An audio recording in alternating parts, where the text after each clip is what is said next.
la tête de l'État ne sont pas des salafis. J'ai illustré mes propos par différents récits. Qui lui a posé la question? Personne. Dans ce contexte-ci. À l'observation, mes propos ont suscité une incompréhension. Non, waxuma loolu. C'est traduit. Waaw. Le premier paragraphe. Waaw.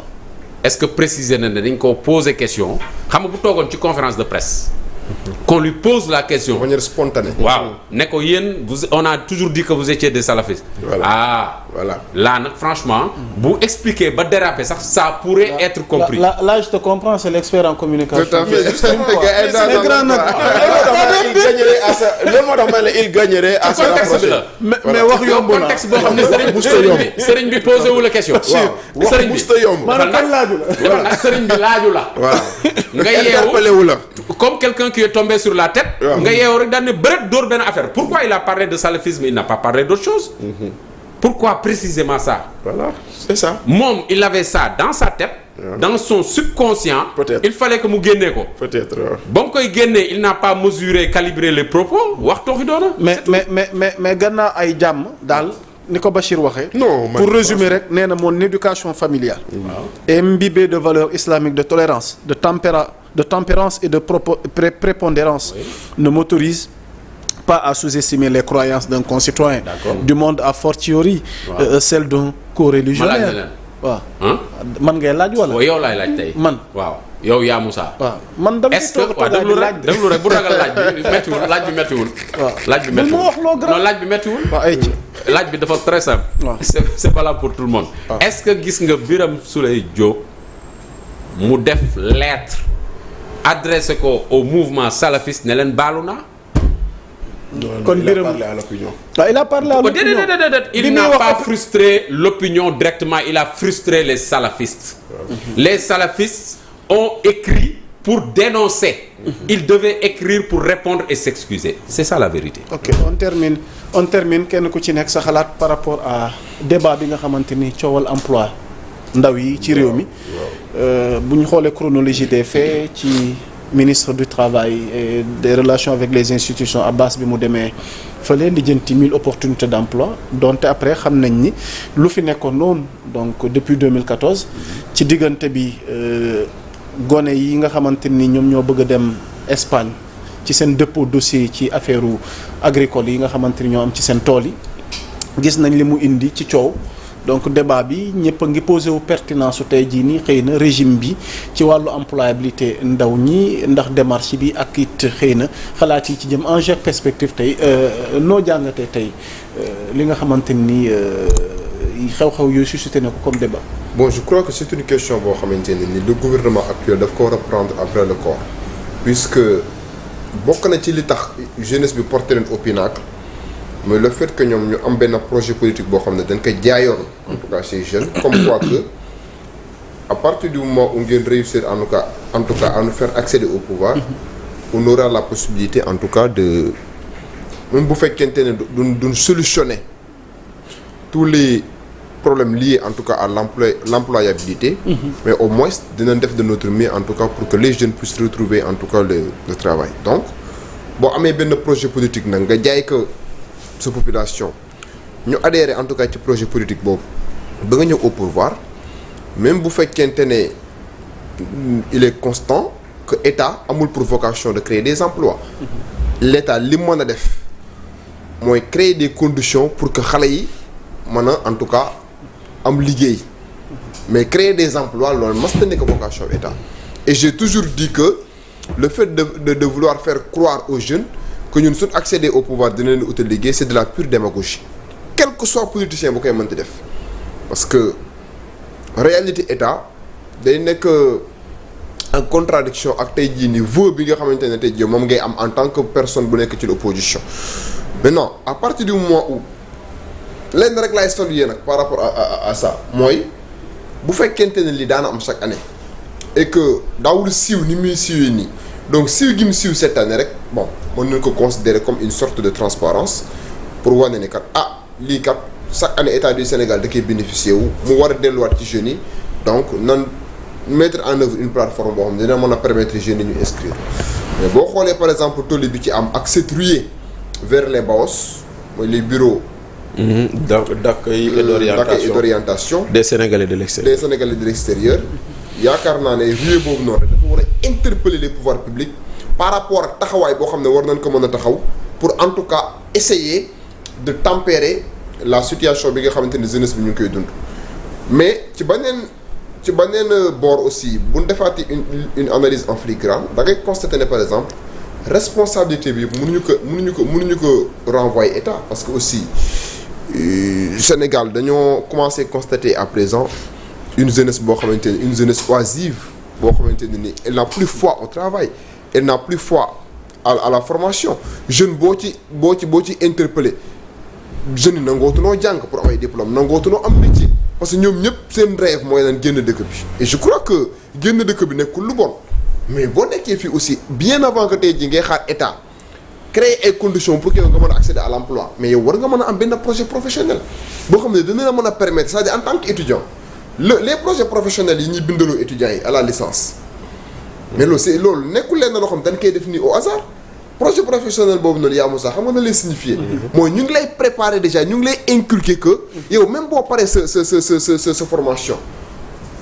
tu n'as pas réussi en tout cas à trouver un job un travail décent mais au moins sur la base de ce projet professionnel là yow war nga mën a entreprendre leen loo xam ne dina la mën a permettre nga générer ay sources de revenus yoo xam ne au moins di nga démarrer en attendant mais am ay diplômes yor say diplômes di vadrouiller ci ay entreprises di déposer ay CV pour être recruté mais loolu c'est une pratique dépassée de siècle parce que les entreprises n'apprécient duñ apprécier sax les CV yi nga xamante ne jeunes ñu ngi leen koy envoyé parce que Sénégal système bi ñëpp xam nañ ko on ne travaille pas par compétence présentement léegi li am Sénégal mooy sama benn oncle sa benn branlo non voilà système branlo léegi nag système branlo recommandation dafa dema ba jeunes yi comprendre loolu moo tax aussi ñoom ils cherchent en tout cas à trouver des subterfuges des raccourcis yoo xam ne moom moo gën a gaaw pour véritablement s'en sortir et c'est une situation terrible boo xamante ne nii bu fekkente ne par exemple ñoom conscient na le régime en place est conscient des efforts consentis en tout cas par cette jeunesse ba porter leen aujourd'hui au pouvoir yaakaar naa ne ci seen politique bi nga xam ne bëgg nañ ko jëmmal kanam pour que Sénégal mën a développer wu war na noo mën a jiital en tout cas li nga xam ne moom mooy les préoccupations de cette jeunesse boo xamante ne déboussolée, désœuvrée et désorientée. Il suffit juste de regarder les images pour comprendre à quel point en tout cas cette jeunesse est déboussolée. Et de ce point de vue là il va falloir maintenant que état bi jël ay responsabilités en tout cas def de telle sorte que créer ay conditions yoo xamante ne tey jii nii non seulement jeunes yi dinañ mën a am liggéey mais au-delà de ça aussi formation bi ñu def de telle sorte que mu am ay en tout cas le président Macky Sall loo ko mënti reprocher à travers 3FPT amoon na ay jéego yoo xam ne yu am solo doon na ko ci def pour ñun ñi nga xam ne ni nekk nañ ci enseignement supérieur am na ay jéego yu am solo yoo xam ne defoon na ko ci 3FPT donc de ce point de vue là ñoom nan renforcer formation bi permettre jeunes yi ñu am ay bourses de formation mais aussi ay formation yoo xamante ne tey jii da lay permettre nga opérationnel parce que def formation nii théorique ba pare sa waay am sa benn diplôme ñu laaj la lan nga mën tu n'es pas opérationnel et le problème de du fait que sénégalais yi les jeunes ne sont pas opérationnels loolu aussi problème la da ngay gis ko am master mais il n'a rien dans la tête parce que li ñu ko jàngal lépp théorie la boo ko dugalee ci entreprise wala dara il ne fera pas grand chose donc de ce point de vue là loolu aussi ñoom war nañ ci xalaat def de telle sorte que formation bi accessible bourse yi accessible mais def de telle sorte aussi que yenn métiers yi ñu yóbbu ko dès par exemple le secondaire yenn métiers yi et yaakaar naa ne bu ñu defee loolu rek on aura la possibilité de résorber le gap bi nga xam ne moom la ñuy constater. c'est important Bachir Fofana. ñu terminer ak voilà. xam nga man ndaw ñi. état baa ngi ci wut ay pexe nag tamit xam nga man dans cette ñu ngi ci indi ay xalaat ñu ngi ci indi ay démarches. dans cette question. mais je pense que daal mi ngi bëgg ak je pense que il faut sérier plusieurs choses. Plusieurs choses. Lii c'est une question de migration temporaire. Ce n'est pas la migration circulaire c'est la migration temporaire beneen bi il faut distinguer la politique d'emploi de la politique de formation professionnelle parce que lii Mbaye di wax nii loolu ça rentre dans la politique d'employabilité formation professionnelle lu am solo la loolu benn volet la te dañ ci war a gën a dolli ay jéego politique d'emploi nag man je n'en vois pas encore ndaxte tey jii nii quelle est la politique d'emploi des nouveaux arrivants au pouvoir gisaguma ko xaw ma fu ñu bëgg a jëme xaw ma lu ñu bëgg Maintenant, dans cette affaire précise, il y a eu 24 000 demandes en 5 jours. 24 000 demandes en 5 jours pour 370 postes à pourvoir. te lu ko def 370 lenn la les 200 de cette année les 150 de l'année dernière yu demul woon plus le ministre des Sénégalais de l'extérieur qui dit avoir demandé une rallonge de 20. C'est comme quand on a parlé du recrutement des enseignants anglais dans les écoles. On cherchait 2000 enseignants, il y a eu 120 000 demandeurs pour le poste. Donc c'est dire que la question de l'emploi ou la question de nit ñi fu ñu xëy fu ñu amee lu ñu suturlu pour lijjanti seen fekk seeni soxla, elle est cruciale. Elle est fondamentale dans ce pays. Et je pense que c'est ça le primordial. Maintenant, comment y arriver? Comment faire? On cherche les solutions. Comme nous m'avons dit, tous les pouvoirs ont échoué dans leur politique d'emploi. Tout. démb rek maa ngi koy wax naan leen réew mi ñeenti moo ñu sonal te ñeenti yooyu noonu fu mu ñu fekk ñu am problème la crise de l'eau, la crise de l'éducation, la crise de l'électricité et la crise de l'emploi.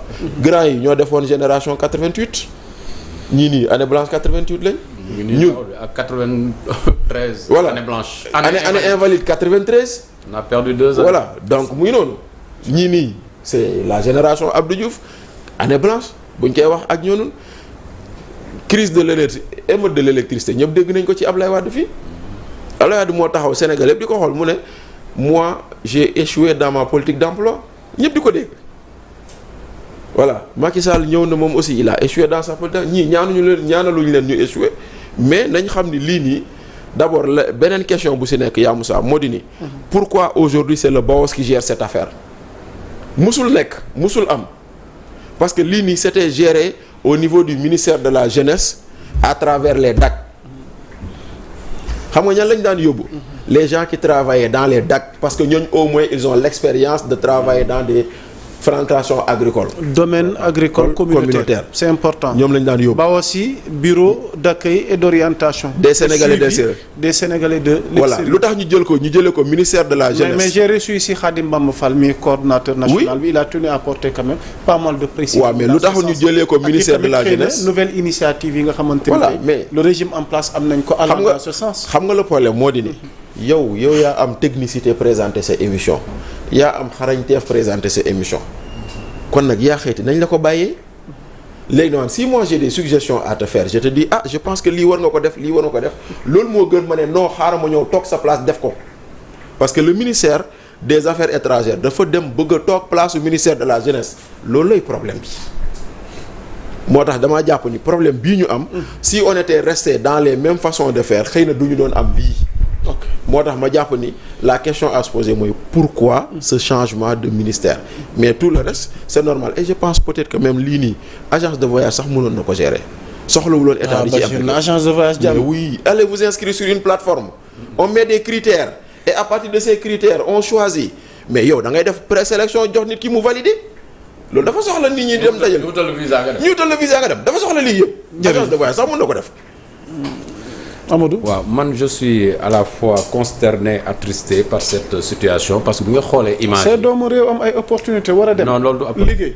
loolu du opportunité am dara ci seen gafaka dimbali ci seen njaboot nga ne tu es consterné et attristé ouais ok allez-y déjà boo xoolee image yi nga gis ni ñu demee def ruée song Baosi day wone ne ci Macky Sall dañ doon wax ne yaakaar bi dafa nu mu tëti amatuñu yaakaar mais fii yaakaar bu tas lay wone fee amatuñu woon yaakaar fii yaakaar bu tas parce que dañ leen on leur avait vendu un projet ñu yaakaar ne ñii bu ñu faloo danañ am liggéey ñu jël leen bëgg leen embarquer def leen ay ouvriers agricoles léegi nag maa ngi ñëw pourquoi c'est pas pertinent xale yi ñuy yóbbu dañ leen di yóbbu pour qu'ils soient des ouvriers agricoles mais y a pas de sot métier non du affaire sot métier ok boo dégloo da ngay comprendre fi kon noppi naa maa ngi lay dama koy répété waat dama ne dañ leen di yóbbu ñu dem nekki ay ouvriers agricoles di wut ay fraises ñu daggal leen ay nu mu tëti ay tool yoo xam ne dañ la ci daggal waar ne la yow fii ba fee yaa ko witt